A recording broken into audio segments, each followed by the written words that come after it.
Arthritis இது ஆயுர்வேதத்துல ஆமவாதம் அப்படின்னு ஒரு விளக்கமான ஒரு சப்ஜெக்டா சொல்லியிருக்காங்க. ஆண்களை பெண்களுக்கு தான் அதிக பாதிப்பு ஏற்படுத்துது. என்னுடைய பெயின் வந்து தேல் கட்னா எப்படி கடுக்குமோ அந்த மாதிரி ஒரு பெயினா டிஸ்கிரைப் பண்ணிருக்காங்க. பெரும்பாலாருக்கு வந்து டிஃபார்மிட்டிஸ்ல கொண்டு போய் விட்டுடும். கை வளையிறது, ஸ்வான் டிஃபார்மிட்டின்னு சொல்லுவாங்க. பல நேரங்கள்ல இனிஷியல் ஸ்டேஜ்ல இந்த ரொமேட்டட் ஆர்த்ரைட்டிஸ்க்கு ஆயுர்வேதம் கை கொடுக்கும். பெரும்பாலும் நம்ம நினைச்சிட்டு இருக்கிறது கை கால் வலிக்குது அப்படின்னாவே ஒரு ஆயில் மசாஜ் பண்ணலாம். ஆனா ரொமேட்டட் ஆர்த்ரைட்டிஸ்க்கு ஆயில் மசாஜ் கான்ட்ராஇண்டிகேட்டட். நீங்க ஆயில் போட்டு மசாஜ் பண்ணீங்கன்னா பெயின் அதிகமாயிடும். அப்புறம் நீங்க ஆயில் மசாஜ் நான் பண்ணேன் டாக்டர், எனக்கு பெயின் நிக்கவே இல்லை அப்படின்னு சொல்லுவீங்க. பர்டிகுலர்லி இந்த ரொமேட்டட் ஆர்த்ரைட்டிஸ்க்கு நீங்க பவுடர் ஒத்தரமா கொடுக்கணும். அதை ரூக்ஷஸ் பெயின் அப்படின்னு சொல்லுவாங்க.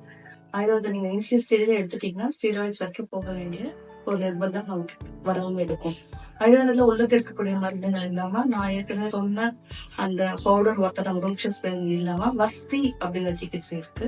வஸ்திங்கிறது வாதத்தை கண்ட்ரோல் பண்ணக்கூடிய ஒரு அற்புதமான சிகிச்சை. அது ஒரு கடல் மாதிரி ஆயிரக்கணக்கான ஃபார்முலாஸ் இருக்கு. ரொமேட்டட் ஆர்த்ரைட்டிஸ்க்கு பர்டிகுலர்லி பெயின் கம்மியாகிறதுக்கு வைத்தாத்ம வஸ்தி நீங்க ட்ரை பண்ணலாம்.